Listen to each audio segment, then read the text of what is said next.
పక్కన ఎస్ఐర్ ఏం చేస్తుందంటే ప్రార్థన చేస్తుంది ఆవిడ, నేను ఉపవాసం ఉంటాను, నాతో పాటు ఎవరైతే అందరూ ఉపవాసం ఉంటారో ఉండి, రెండోది ఏంటంటే పని చేస్తుంది. రాజుగారి దగ్గరికి వెళ్ళి సవినయంగా మొదలుపెట్టుకుని అలాగే మెల్లమెల్లగా అన్ని కూడా కంప్లీట్ చేసింది. ఈ పిల్లడి విషయం ఎంతసేపు కూడా వాళ్ళ అమ్మగారిని వాళ్ళ అమ్మగారు నలిగిపోతూ ప్రార్థన చెప్పి అన్ని మందిరం తిప్పేస్తున్నారట. తర్వాత ఎవరో చెప్పారు మన మందిరం దగ్గరికి వచ్చారు.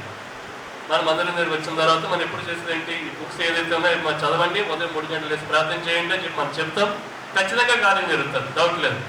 కానీ ఒక్కసారి ఆ దయ్యం వెళ్ళిపోయిన తర్వాత మళ్ళీ కుర్రోడు మళ్ళీ రాకుండా ఉండదు కదా.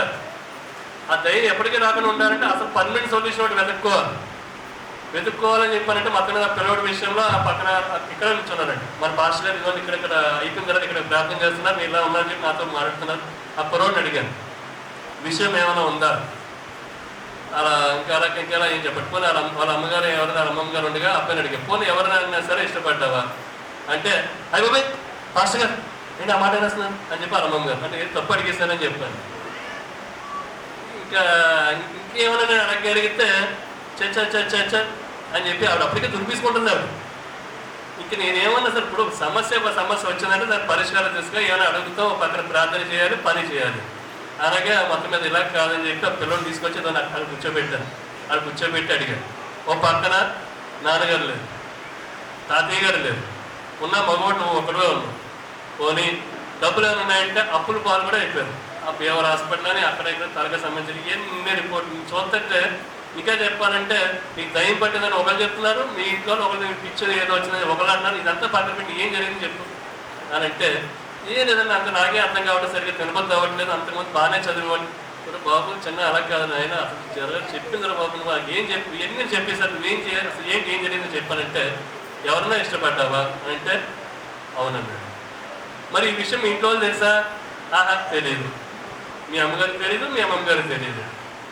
మరి ముందే చెప్పుకుంటే దాని సమస్య ఏంటో పొద్దుపడుతుంది కదా. సరే నెక్స్ట్ ఏంటి, ఇష్టపడ్డాను, తర్వాత అంతమంది కూడా డబ్బులు ఏమంటే కానీ డబ్బులన్నీ కూడా అక్కడ అమ్మాయికి ఇచ్చివ్వండి, సరే అంతే బాగా. ఇప్పుడు ఏం జరిగింది ఏదనే చెప్తున్నాను, నీకు అర్థం కావట్లేదు, పక్కన మేము ప్రార్థన చేయడానికి మేము అన్నీ ఇస్తాం, ప్లస్ నీకు ఏదో సొల్యూషన్ వెతకాలి కదా అంటే కాలేజీకి వెళ్ళినప్పుడల్లా అమ్మాయి వాళ్ళ ఆయనతో వస్తుంది.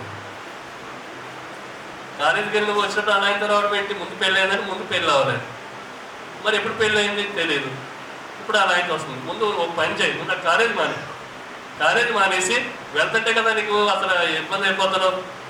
కాలేజీ మానేసి ఒక పక్కన హైదరాబాద్ వచ్చేప్పుడు నేనంటే జాబ్ నేను చూస్తాను. వచ్చిన తర్వాత చక్కగా మన పాస్టర్ గారు ఇచ్చారు కదా, ఇవి ఏదైతే ఉన్నాయో ఇవి జాగ్రత్త చదువుతూ ఉదయం 3 గంటలు లేసి ప్రార్థన చేస్తూ దాన్ని బట్టి ముందుకు ఎందుకని చెప్పి ఆ కుర్రోడు అలా చెప్పడం జరిగింది. ఇప్పుడైనా చెప్పి మీ అమ్మగారికి కానీ మీ అమ్మగారికి కానీ అసలు విషయం అది తెలియక నీకు హాస్పిటల్ ఇంకో మాట కూడా అన్నాడండి. అదేదో సినిమా వచ్చిందంట, అదేదో అబ్బాయి అన్నాడు, దాన్ని 30 సార్లు చూశాడంట. అది అసలు 30 సార్లు చూసినప్పటికీ ఆ సినిమాలో కూడా ఆ పిల్లోడు అంటున్నాడు ఆ అమ్మాయి అలాగే మాయ మాటలు చెప్పి ఇంకో అబ్బాయిని ఎవరో ఏదో మొత్తం ఉంటే ఇంకా అలా ఉండి చివరికి ఎవరినో చేసుకుందానే. 30 సార్లు చూసాను. 30 సార్లు చూసినప్పటికీ నా మనసులో ముందు అన్నీ ఆపాయి. మన బైబిల్ ఏం చెప్పిన సినిమా చూడటం, అందుకే ఇలాంటి చెత్త వస్తాయనే మన మందిరం మనకు కొన్ని కట్టుబాట్లు ఉంటాయి. మందిరం ఎవరైతున్నారో సినిమా హాల్కి కానీ ఇట్లకి కానీ వెళ్ళకూడదు అని చెప్పి. ఎందుకు మానసికంగా పిల్లోడు యొక్క జీవితాన్ని ఆడుకుంది ఆ యొక్క సినిమా. తర్వాత 1 సంవత్సరం అయిందంటే చక్కగా అబ్బాయి రికవర్ అవ్వగలిగాడు. ఎలా రికవర్ అయ్యిందంటే ఒక పక్కన ప్రార్థన, రెండవది అంటే ముందు ఆ కాలేజీకి కానీ కాలేజీ వాతావరణానికి ముందు దూరం అయ్యాడు. ఇక్కడ దావీదు విషయంలో మొట్టమొదటిది ప్రార్థన, రెండోది అతను దేని దూరం అయినా తెలుసా అండి, తన యొక్క సహోదరులే అతనిని అసలు నీ వల్ల కాదు అని చెప్పాను అన్నారు. ఇంకా చెప్పాలంటే తన యొక్క సహోదరులు ఎవరైతే ఉన్నారో లేదా మిగతా వాళ్ళు ఎవరైతే ఉన్నారో ఎవరు కూడా దావీదు నా ఊహించలేదని. కానీ ఒక సమస్య ఏదైతే ఉందో తనని రాజుగా మార్చింది. ప్రీ బ్రదర్స్ ప్రీ సిస్టర్స్, మళ్ళీ చెప్పేది ఒకటి, ఎవరికి చెప్పుకోలేనటువంటి సమస్య ఉన్నట్లయితే దాన్ని విజయంగా మార్చుకోవాలన్నట్లయితే అది ప్రార్థన ద్వారానే సాధ్యము. నమ్మరు గట్టిగా చెప్తారా హల్లెలూయా హల్లెలూయా. యేసు అనేటువంటి ఒక సమస్య విజయంగా మార్చుకుంది ప్రార్థన ద్వారా. దావీదు అనేటువంటి సమస్య విజయంగా మార్చుకున్నాడు ప్రార్థన ద్వారా. దేవుని పట్టుకుని మార్చుకున్నాడు. దేవుని పట్టుకుని సమస్యలకు ముందుకెళ్ళి అందులో నెగ్గగలిగాడు. అంతే తప్ప దేవుని దూరం అయిపోయి కాదు, సొంత తెలివితేటలు ఉపయోగించి కాదు, సొంత తెలివితేటలు ఎవరు వచ్చారు? దావీదు వచ్చాడా, లేదా సొంతంగా ఉన్నటువంటి పనిముట్లతో గొలియాతు వచ్చాడా? మా చెప్పాలి, గొలియాతు వచ్చాడు. కొంతమంది ఎందుకో తెలియదండి, నోటి ద్వారా ఏదో ఒకటి మొత్తం మీద ఎవరో ఒకరి మీద ఆడిపోసుకుంటానే ఉంటారు, ఎవరో ఒకరి మీద అసూయ పడతానే ఉంటారు, ఎవరో ఒకరి మీద చూసి ఓరలేనితనంగా ఉంటానే ఉంటారు. చిట్ట చివరికి మనం ఏం సాధిస్తావో తెలుసా? ఒంటరిగా మారిపోతావు, జాగ్రత్త. నువ్వు ఏ వ్యక్తిని మీద అయితే నువ్వు ఆడుకోవాలేసుకుంటున్నావో, ఏ వ్యక్తిని జీవితాలు అయితే కనుక బాగుపడకూడదని కోరుకున్నావు, లేదంటే ఏ వ్యక్తుల కోసం అయితే కనుక చెడుగా తప్పుగా నువ్వు నీ నోటి ద్వారా పక్క వాళ్ళతో మాట్లాడుతున్నావో, బహుశా నీ అనుకున్నటువంటి వాళ్ళు వినకపోవచ్చు, కానీ ఒకరు వింటున్నారు. ఎవరండి? దేవాది దేవుడు. మన భయం అక్కడ కలిగి ఉండాలి. ఏ వ్యక్తి కోసమైనా సరే మనం అసూయ పడుతున్నట్లయితే, ఏ వ్యక్తి కోసమైనా సరే మనం తప్పుగా మనం మాట్లాడుతూ ఉన్నట్లయితే, తప్పుడుగా ప్రవర్తిస్తూ ఉన్నట్లయితే, మన ఇంట్లో వాళ్ళు ఉన్నటువంటి వాళ్ళ కోసమే మనం బయట వేగిగా మాడుతున్నట్లయితే, లేదా పక్క వాళ్ళ నుంచి పక్కింటి వాళ్ళ కోసం కానీ, లేదా స్నేహితుల కోసం కానీ ఏదైనా ఉన్నట్లయితే ఎవరు చూస్తారో తెలుసండి? దేవాది దేవుడు చూస్తున్నారు అనేటువంటి భయం కలిగి ఉండాలి. లేకపోతే ఏమవుతుందో తెలుసా? ఒంటరిగా మారిపోతాం. సౌలు ఏమైనా తెలుసండి? ఒంటరిగా మారిపోయాడండి. ఎలా మారిపోయాడమ్మా? డబ్బు లేదా? ఉందా లేదా? అందుకే అంటున్నామండి, మన మందిరికి ఎవరు వచ్చినా సరే, అమ్మ మొట్టమొదటిగా ఇల్లు కోసం పోటాలో రావచ్చు, తప్పేం లేదు. బిడ్డల కోసం అంటారా? ఎస్, తప్పేం లేదు.